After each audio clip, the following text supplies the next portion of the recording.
Olá pessoal, meu nome é Bernardo, sou um dos mentores do PR Academy. Eu atuo especificamente com a produção de documentos jurídicos e o uso de IA dentro do nosso operacional aqui no escritório. E hoje nós vamos conversar um pouco sobre como elaborar os seus documentos jurídicos para fugir dessa mesmice que nós vemos aí de forma abarrotada no Poder Judiciário. E o principal elemento que a gente utiliza para fugir dessa mesmice na hora de elaborar esses documentos jurídicos é a tipografia jurídica. Segundo Ellen Lupton, a tipografia é uma ferramenta com a qual o conteúdo ganha forma e a linguagem ganha um corpo físico. O argumento, pessoal, não pode se separar da forma. Então, o método que nós utilizamos para trazer os nossos argumentos para o destinatário, ou seja, para aqueles servidores e os juízes do Poder Judiciário, precisa ter uma intencionalidade, precisa ter uma forma coesa para que você se destaque em meio a milhares de outros documentos, de petições, de recursos que vão passar pela mão de um mesmo servidor, de um mesmo juiz, que provavelmente já está muito cansado de ler vários documentos seguidos, várias peças, decidir. Então, isso tem que se tornar uma estratégia para você extrair o potencial disso. Dentro da tipografia jurídica, nós precisamos trabalhar também alguns conceitos teóricos antes da gente falar da prática propriamente dita. E um elemento importantíssimo disso é a importância de uma primeira impressão. A primeira impressão é aquela que conta, e para isso a gente tem grandes exemplos dentro do efeito Halo e o efeito Horn. Em uma breve síntese, o efeito Halo, que seria o efeito auréola, é aquele documento, dentro do nicho que nós estamos trabalhando, que vai ser recebido pelo Poder Judiciário e ele vai causar aquele efeito como se fosse algo angelical, totalmente perfeito, com uma ótima formatação, texto conciso, bem formatado, as menções de julgados também sucintas e com aquilo que precisa ser explicado no entendimento.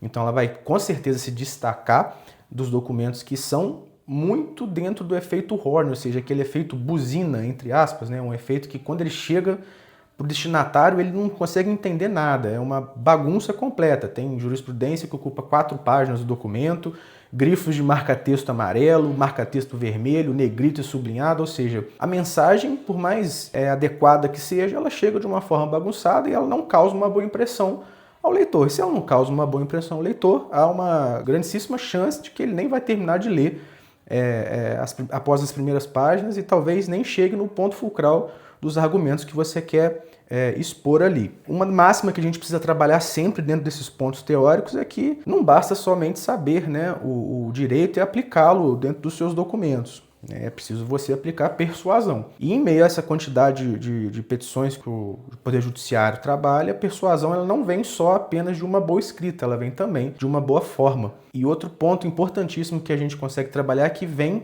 também de outro conceito da tipografia jurídica e até do design em geral, que é o What you see is all there is, que é um cunho em inglês que traduzido, o que você vê é tudo que há. Então essa frase abreviada, que é o WASIAT, ela traz um conceito de que tudo que o destinatário vê no seu documento é o que existe para ele. Então se você pega a comparação dessas peças em relação a outra que já tem referências a ideias de documentos que já estão no processo, utiliza elementos visuais, gráficos, linha do tempo, aquele destinatário ele vai visualizar muito mais o que está na frente dele do que aquela outra que vai exigir que ele não só leia um documento denso, truncado, mas também tenha que sair às vezes do sistema para ir buscar um documento, para ler um outro documento em que ele já está saturado de subtarefas desse mesmo tipo, e isso com certeza vai te trazer um prejuízo, repito, ainda que os seus argumentos sejam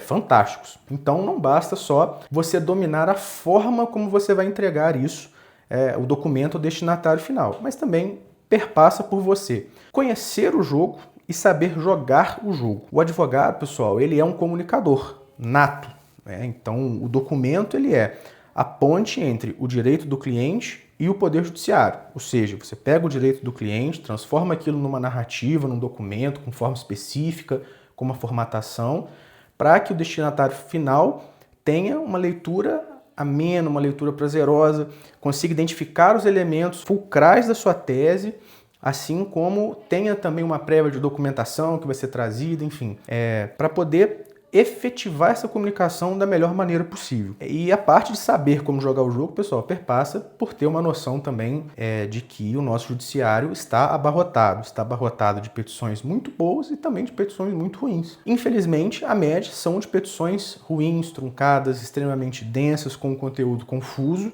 e que acabam gerando uma má vontade natural de alguém que já está saturado de ler petições que mais atrasam do que facilitam o seu trabalho. Quando o Poder Judiciário recebe um documento que está tipograficamente adequado, com os elementos visuais, com os resumos, com os prints, com uma forma clara, o argumento, que é excelente, ele é exponencializado.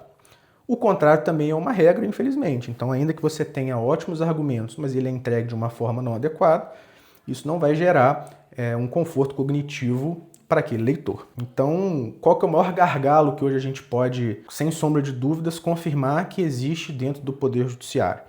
São petições com argumentação genérica, extremamente prolixas, com destaques no texto que não fazem o menor sentido, nem tem um padrão, ou seja, uma petição que a pessoa escreve 3 parágrafos e 70% do texto está sublinhado, negritado, com marca-texto, com marca d'água no fundo, com outros elementos visuais que acaba virando, né, uma bagunça ali que gera o efeito Horner.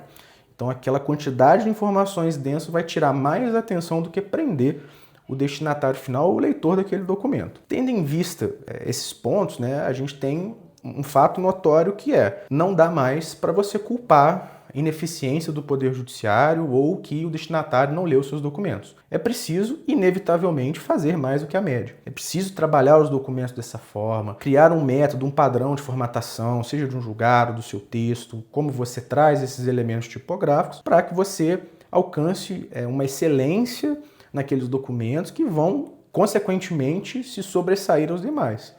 Qualquer pessoa que seja lendo um livro ou um servidor do Poder Judiciário que recebe um texto, um documento, tem uma forma, que tem uma padronização, ele vai ler aquilo ali com muito mais prazer, com muito mais atenção, do que um documento que não tem forma. Então, como que a gente pode resumir um documento tipográfico ideal para ser direcionado ao Poder Judiciário? Ele precisa conter uma formatação adequada, uma redação objetiva, reduzir ao máximo o número de páginas, e isso, pessoal, não quer dizer que é um tabu imutável, tá? Tem petições que vão ter 5 páginas, mas tão bem adequadas na questão da tipografia, que vão trazer um conteúdo extremamente denso, bem feito e vai atingir esse objetivo, como também vão ter petições que vão estar exatamente assim, mas vão ter 10, 12 páginas, mas porque tem uma demanda de abordar esses temas. Então, por si só, ter um número reduzido de páginas não quer dizer também que esse documento está tipograficamente adequado ou dentro desses padrões que nós estamos trabalhando aqui. É imperioso que você use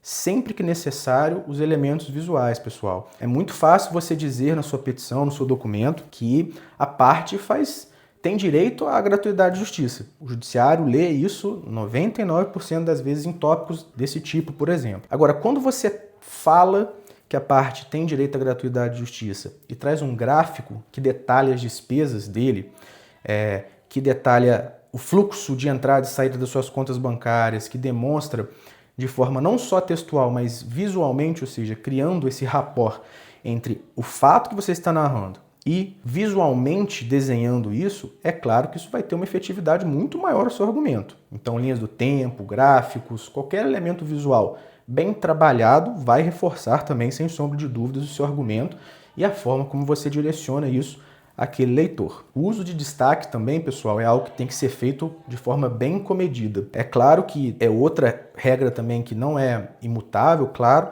mas é só a gente fazer um breve exercício, um raciocínio. Se você escrever um parágrafo com um certo número de caracteres e 80% dele está grifado e sublinhado, a gente precisa combinar que o destaque não existe ali, porque se tudo está destacado, nada está destacado.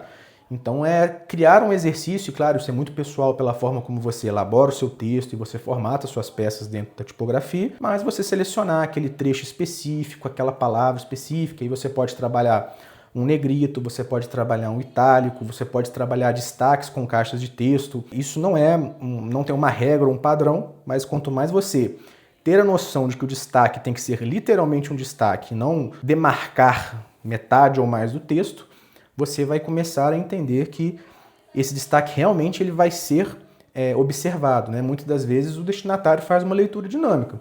Então o que ele vai reparar? Texto corrido sem nenhum destaque. Quando ele vê um negrito sublinhado, ele para ali e identifica que aquilo tem uma certa importância. Então, isso tem que ser usado com essa intencionalidade. Da mesma forma como você pode trabalhar também um sublinhado, eu particularmente não gosto, não indico muito, pois a gente pode até trabalhar isso em futuras aulas, mas o sublinhado ele tem um problema. Quando você usa certas fontes dentro do seu programa de editor de texto, o sublinhado ele pode gerar uma incompatibilidade com a sua fonte, e quando ele gera o sublinhado, ele vai gerar mais um efeito Horn do que um efeito Halo. Então, para não ter erros, o itálico e o negrito são sensacionais para esse tipo de uso. Então, pessoal, a gente tendo uma noção introdutória e trabalhando também alguns aspectos mais práticos, a gente chega em algumas conclusões que culminam em tudo isso que a gente conversou aqui e todos esses conceitos que nós passamos, né? Pessoal, é inevitável hoje que a atenção ele é o pré-requisito da persuasão. O advogado comunica os fatos, mas ele também precisa vender a tese e convencer o juiz daquilo que ele quer argumentar. Então, se você demonstra, através desses elementos visuais, que a parte tem ali um perigo em caso de uma demora da apreciação desse direito e que ela tem uma probabilidade mínima de ter esse direito deferido, você está fortalecendo o seu argumento e facilitando o entendimento disso pelo destinatário final. Pessoal, hoje em dia, o juízo já está convencido do direito. Se chegam 10.000 petições iniciais de dano moral por demora, atraso num voo, por exemplo, ele já tem o convencimento dele, ele já julgou outras 20.000 ações dessa no último mês, provavelmente.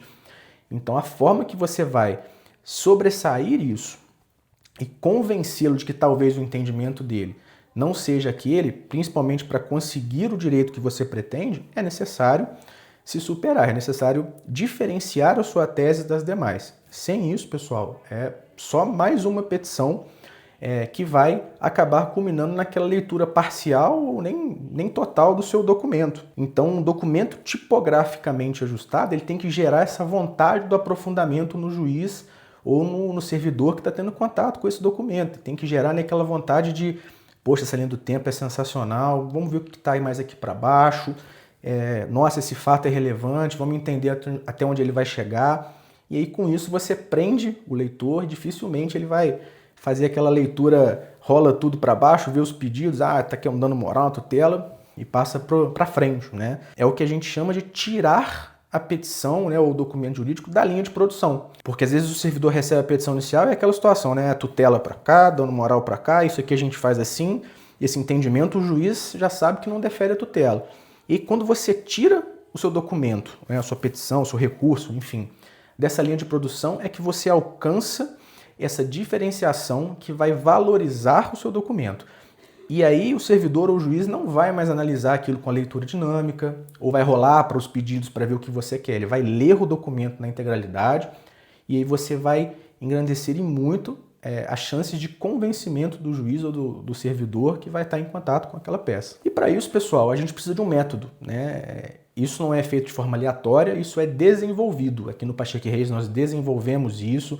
Nós temos um método de formatação das peças, um método em como a gente faz transcrição dos julgados, como que a gente traz trechos de jurisprudências ou precedentes. Então, nós desenvolvemos esse método e vocês também conseguem desenvolver esses métodos, você observando todos esses pontos, esses conceitos que a gente conversou hoje, vai também conseguir extrair isso sem sombra de dúvida. O próprio Júlio Xavier, que é um dos pilares, um dos melhores mentores sobre tipografia jurídica no Brasil, traz um método que pode ser um norteador para você excelente, que é o COI, que é concisão, objetividade e especificidade. Se você vai elaborar um documento jurídico, está na dúvida em como começar, nessa elaboração com os elementos tipográficos, com tudo que a gente conversou aqui, esse é um ótimo norte, porque você vai pegar os seus documentos e vai conferir se ele tem concisão, se ele é objetivo, ou seja, ele não é um documento extenso, é um documento que o texto é exatamente aquilo que eu quero conversar, não tem rodeios, não tem juridiquês excessivo, não tem recortes de jurisprudências enormes, e a especificidade. Se meu objetivo é um dano moral, é uma tutela, é um pedido indenizatório, você tem que ser específico para esse fim. Não adianta fazer muito rodeio, não adianta florear muito algo que tem que ser específico, é a precisão do sniper. Você tem um alvo e você tem uma bala, então você tem que acertar aquilo no alvo para conseguir esse direito pretendido. Então, pessoal, a aula de hoje foi isso. Se você gostou do vídeo, deixe seu like, comente. Nos vemos na próxima. Até mais.